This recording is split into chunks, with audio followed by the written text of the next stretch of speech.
नमस्कार दोस्तों, कैसे हैं आप लोग। मेरा नाम है हर्षित द्विवेदी और मैं आपको स्वागत करता हूं अपनी इस वीडियो में। देखिए, इंटरनेशनल ऑर्गेनाइजेशंस तो मुझे आपको पढ़ाने ही है आपके यूपीएससी के सिलेबस के लिए।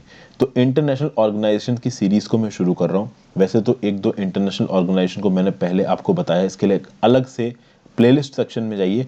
इंटरनेशनल ऑर्गेनाइजेशन की आपको पूरी की पूरी प्लेलिस्ट मिलेगी। अभी इंटरनेशनल ऑर्गेनाइजेशन की बात की जाए तो सेकेंड वर्ल्ड वॉर के बाद जो इंटरनेशनल ऑर्डर बना, उसमें जो सबसे इंपॉर्टेंट ऑर्गेनाइजेशन है वो है United Nation Organisation. United Nations Organisation की अगर आप बात करोगे, इसके इंट्रोडक्शन को हम लोग इस वीडियो में देखेंगे, साथ साथ यूनाइटेड नेशन ऑर्गेनाइजेशन के एस्टैब्लिशमेंट को, कुछ हद तक इसकी फंक्शंस एंड पावर्स को, इसके कौन कौन से प्रिंसिपल ऑर्गन्स हैं इनके नाम बताऊंगा, उनके फंक्शंस में अलग से वीडियो में बताऊंगा। यूएनओ की कितनी स्पेशलाइज्ड एजेंसीज हैं, यूएनओ के funds and programmes, specialised agencies अलग वीडियो में कवर होंगी, यूएनओ के फंड एंड प्रोग्राम्स अलग वीडियो में कवर होंगे, इसकी मेंबरशिप, और फाइनली देखिए सिक्योरिटी काउंसिल रिफॉर्म्स वगैरह तो हम एडिटोरियल में डिस्कस करते हैं। बेसिकली आप इस पीपीटी का या इस वीडियो का ये पर्पस समझिए। पर्पस ये है कि इंटरनेशनल ऑर्गेनाइजेशन शुरू हो रहा है, यूएन का जो बेसिक लेआउट है वो बताऊंगा, यूएन के फंक्शंस बताऊंगा। यूनाइटेड नेशंस ऑर्गेनाइजेशन को खत्म करने में 5-6 वीडियोस जाएंगी, ये इतना बड़ा ऑर्गेनाइजेशन है। आपको ये पीपीटी में अवेलेबल करवा दूंगा। यूएन की वीडियोस जब खत्म हो जाएंगी, उससे होगा ये कि ये पीपीटी आपके लिए एज अ रिवीजन मेथोडोलॉजी काम करेगी। तो आगे बढ़ने से पहले वीडियो पे लाइक का बटन दोस्तों, अगर अब तक आपने चैनल को सब्सक्राइब नहीं किया हो तो सब्सक्राइब जरूर कर लीजिए। मेरे द्वारा बनाई गई और वीडियोस को देखने के लिए और मुझे सपोर्ट करने के लिए आप चैनल पे ज्वाइन बटन दबा के मेंबर ही बन सकते हैं। इंस्टाग्राम पे फॉलो कर लीजिए, आपके जेन्युइन डाउट्स का जवाब दूंगा। टेलीग्राम ग्रुप ज्वाइन कर लीजिए इस लेक्चर की पीडीएफ पाने के लिए। तो क्या है भाई यूनाइटेड नेशंस? एक इंटर गवर्नमेंटल ऑर्गेनाइजेशन। इसका काम क्या है? International peace and security. Obvious सी बात है, ये काम तो होगा ही, क्योंकि 1945 में असल में यूनाइटेड नेशंस नाम का जो शब्द है ये 1942 में ही आ गया था। ये जो नेम है ना यूनाइटेड नेशंस, इसको यूनाइटेड स्टेट्स के प्रेसिडेंट फ्रैंकलिन डी रूजवेल्ट ने डेक्लेरेशन बाय यूनाइटेड स्टेट्स जब दिया था 1 जनवरी 1942 का, सेकेंड वर्ल्ड वॉर के दौरान, तब इस शब्द की स्थापना हुई थी यूनाइटेड नेशंस की। काम क्या है इसका? अभी भैया सेकेंड वर्ल्ड वॉर के खत्म होने के बाद इसके फाउंडिंग को फॉर्मलाइज किया गया है।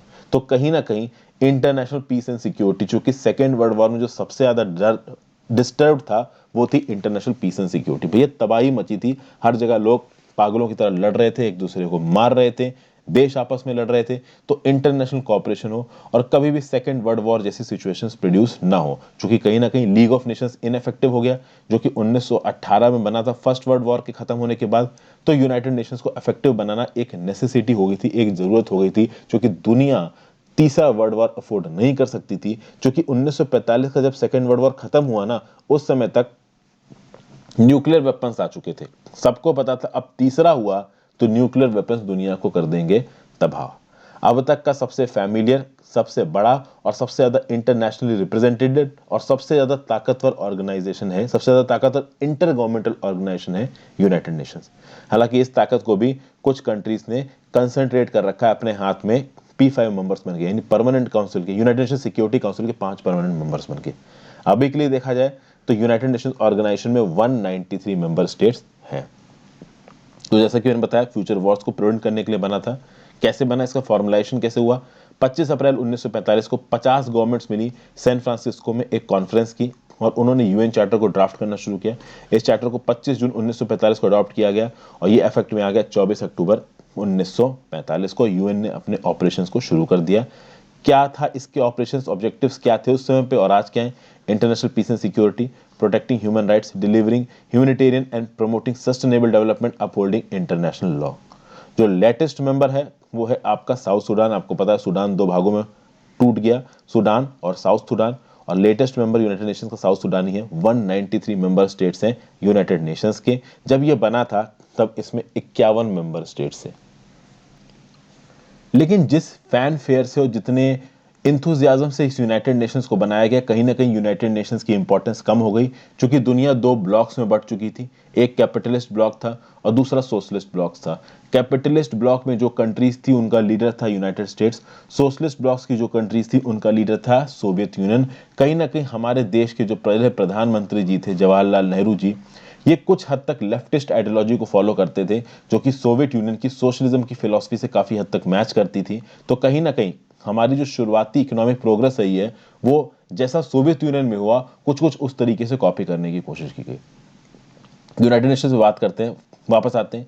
देखिए यूनाइटेड नेशंस की जो मिशन है दुनिया भर में, उन्होंने अपने कुछ मिलिट्री ऑब्जर्वर्स को डिप्लॉय करके रखा हुआ है। तो दुनिया भर में यूनाइटेड नेशंस के मिलिट्री ऑब्जर्वर्स डिप्लॉयड हैं, इनके आर्म ट्रूप्स भी डिप्लॉयड है। अब देखिए यूनाइटेड नेशंस की अलग से कोई आर्मी है नहीं, इनको ट्रूप्स कौन कौन कंट्रीब्यूट करता है, इन्हीं के मेंबर्स कंट्रीब्यूट करते हैं। तो पाकिस्तान, इंडिया दो सबसे ज्यादा आर्म्ड ट्रूप्स कंट्रीब्यूट करने वाले मेंबर हैं यूनाइटेड नेशंस को, और कोई फ्री में नहीं देते हैं, यूनाइटेड नेशंस इस चीज की पेमेंट भी करता है।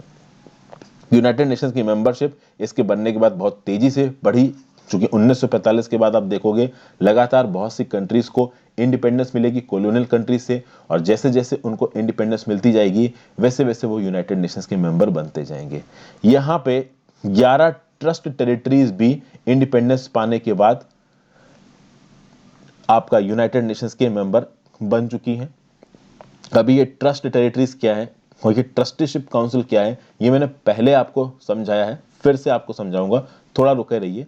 ये जो यूनाइटेड नेशंस का सिस्टम है थोड़ा कॉम्प्लेक्स है, एक एक चीज आपको समझ में आ जाएगी। आप देखिए 1970s तक आते आते जो यूएन का बजट था, खासकर इकोनॉमिक और सोशल डेवलपमेंट प्रोग्राम के फील्ड में, वो बहुत ज्यादा हो चुका था compare to spending on peace keeping. Peace keeping मतलब दुनिया भर में यूनाइटेड नेशंस की जो फोर्सेज हैं वो डिप्लॉयड हैं ताकि बवाल ना मच जाए, कोई कॉन्फ्लिक्ट ना मच जाए। लेकिन उससे ज्यादा जो यूएन का बजट है वो इकोनॉमिक और सोशल डेवलपमेंट प्रोग्राम्स को लागू करने के लिए किया जाता है अफ्रीका के देशों में, साउथ एशिया के देशों में जहां पे गरीबी बहुत ज्यादा है। अब देखिए यहां समझते हैं कि यूनाइटेड नेशंस के प्रिंसिपल ऑर्गन्स कौन कौन से हैं। तो इसके प्रिंसिपल ऑर्गन्स है the general assembly, the security council, भैया ये सबसे टेढ़ी चीज है। सिक्योरिटी काउंसिल में 5 मेंबर्स बाप बन के बैठे हैं, और ये ऐसे बाप बन गए हैं कि भैया हटने को तैयार नहीं है।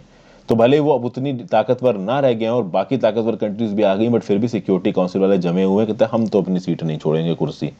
इकोनॉमिक एंड सोशल काउंसिल ये भी प्रिंसिपल ऑर्गन है। ट्रस्टीशिप काउंसिल क्या काम है इसका देखेंगे। International court of justice, UN secretariat. तो ये तो हो गए 6 प्रिंसिपल ऑर्गेनाइजेशंस ऑफ यूएन, या फिर आप कह लीजिए यूनाइटेड नेशंस ऑर्गेनाइजेशन। इन 6 प्रिंसिपल ऑर्गेनाइजेशंस को मैं अलग से डिस्कस करूंगा, अभी के लिए डिस्कस नहीं करूंगा। अभी मैं आपको बात करूं तो यूनाइटेड नेशंस के जो चीफ एडमिनिस्ट्रेटिव ऑफिसर है, जिसको बोला था सेक्रेटरी जनरल, वो कौन है? तो वो पुर्तगाल के हैं एंटोनियो गुटेरेस। 1 जनवरी 2017 से वो यूनाइटेड नेशंस के सेक्रेटरी जनरल है 5 साल की पीरियड के लिए। जब 5 साल की पीरियड खत्म होगा इनकी जगह पे कोई और आएगा। ये जितने भी अलग अलग प्रिंसिपल ऑर्गन्स हैं यूनाइटेड नेशंस की, मैं आपके साथ अलग से देखूंगा। अभी बात करते हैं यूनाइटेड नेशंस की स्पेशलाइज्ड एजेंसीज की। यहाँ पे आपको 17 दिख रही हैं, लेकिन इनमें से 2 स्पेशलाइज्ड एजेंसी नहीं है। एक तो यहाँ पे ये जो वर्ल्ड फूड प्रोग्राम है, this is basically not a specialised agency. दूसरा ये जो आपका ऊपर लिखा हुआ International Atomic Energy Agency, this is not a specialised agency. 15 specialised agency दिख रही है यूएनओ की। पहली दिख रही है आपको फूड एंड एग्रीकल्चर ऑर्गेनाइजेशन, जो क्या हेडक्वार्टर है रोम इटली में। दूसरा इंटरनेशनल सिविल एविएशन ऑर्गेनाइजेशन, जिसका हेडक्वार्टर है मॉन्ट्रियल क्यूबेक कनाडा में। IFAD Indian Fund for Agriculture Development, इसका हेडक्वार्टर्स रोम इटली में। इंटरनेशनल रेबल ऑर्गेनाइजेशन का जेनेवा स्विट्जरलैंड में। International Maritime Organisation London Washington में। इंटरनेशनल मॉनेटरी फंड का वाशिंगटन डीसी यूनाइटेड स्टेट्स में। इंटरनेशनल टेलीकम्युनिकेशन यूनियन का Geneva Switzerland में। UNESCO यानी United Nations Educational Scientific and Cultural Organisation का पेरिस फ्रांस में। United Nations industrial development organisation का Vienna Austria में। वर्ल्ड टूरिज्म ऑर्गेनाइजेशन का मैड्रिड स्पेन में। यूनिवर्सल पोस्टल यूनियन का बर्न स्विट्जरलैंड में। वर्ल्ड बैंक ग्रुप का वाशिंगटन डीसी यूनाइटेड स्टेट्स में। वर्ल्ड हेल्थ ऑर्गेनाइजेशन का जेनेवा स्विट्जरलैंड में। वर्ल्ड इंटेलेक्चुअल प्रॉपर्टी ऑर्गेनाइजेशन का जेनेवा स्विट्जरलैंड में। वर्ल्ड मीटरोलॉजिकल ऑर्गेनाइजेशन का जेनेवा स्विट्जरलैंड में। ये है इसकी स्पेशलाइज्ड एजेंसी, और इन सारी स्पेशलाइज्ड एजेंसीज को मैं अलग से वीडियो बना के दिखाऊंगा। जो मेजर हैं उनको इंडिविजुअल वीडियोस में कवर करूंगा, जो माइनर हैं उनमें से 2-3 एजेंसीज को क्लब करके आपको एक एक लाइन इनकी समझाऊंगा। आगे बात करते हैं यूएनओ के फंड और प्रोग्राम्स जो कि दुनिया भर में चलते हैं। तो एक प्रोग्राम है यूनाइटेड नेशंस डेवलपमेंट प्रोग्राम, ये भी मैं अलग समझाऊंगा, इसका हेडक्वार्टर है न्यूयॉर्क सिटी यूएसए में। यूनाइटेड नेशंस एनवायरनमेंट प्रोग्राम, इसका हेडक्वार्टर है नैरोबी केनिया में, 1972 में स्टैब्लिश हुआ था। फिर UNFPA United Nations population fund, इसका भी हेडक्वार्टर्स न्यूयॉर्क यूएसए में है। फिर UN habitat, headquarters Nairobi Kenya, याद रखिएगा हेडक्वार्टर्स पूछ लिया जाता है। यूनिसेफ, इसके headquarters New York city USA. World food programme very important, ये न्यूज में रहता है, इसके हेडक्वार्टर्स रोम इटली में। ठीक है दोस्तों, अगर आप बात करें यूएन मेंबरशिप की, तो लास्ट टाइम कब हुआ था यूएन मेंबरशिप का? 14 जुलाई 2011 को, जब साउथ सुडान यूनाइटेड नेशंस का मेंबर बना था। देखिए जितने भी लोग मेंबर हैं यूनाइटेड नेशंस के, उनके ऊपर कुछ रूल्स लागू होते हैं और वो रूल्स लिखे हुए हैं यूएन चार्टर में। क्या लिखा हुआ है?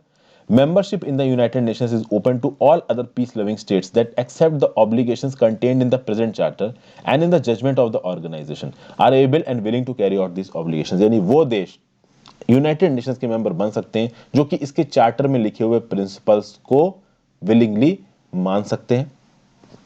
फिर the admission of any such state to membership in the United Nations will be affected by a decision of the General Assembly upon the recommendation of the Security Council। यानी कि अगर किसी नए मेंबर को यूनाइटेड नेशंस में लेना है तो पहले उसका रिकमेंडेशन आना चाहिए सिक्योरिटी काउंसिल की तरफ से और बाद में फिर जनरल असेंबली की तरफ से एक फॉर्मल असेंट लगती है। अगर बात की जाए तो यूनाइटेड नेशंस जनरल असेंबली में अभी के लिए 2 नॉन मेंबर ऑब्जर्वर स्टेट्स हैं, ठीक है। द होली सी, जिसका सोवरेनिटी है वेटिकन सिटी के अंदर, वेटिकन सिटी रोम के अंदर आती है और रोम इटली में आता है। और दूसरा स्टेट ऑफ पैलेस्टीन को भी एक नॉन मेंबर ऑब्जर्वर स्टेट मिला हुआ है यूनाइटेड नेशंस जनरल असेंबली में। इसको मैं आगे टेकअप करूंगा दोस्तों, यहां पे मैंने आपको बस एक आइडिया दिया है, अभी यूएनए के बारे में आपको बहुत कुछ बताना है। Thank you for watching, have a great day.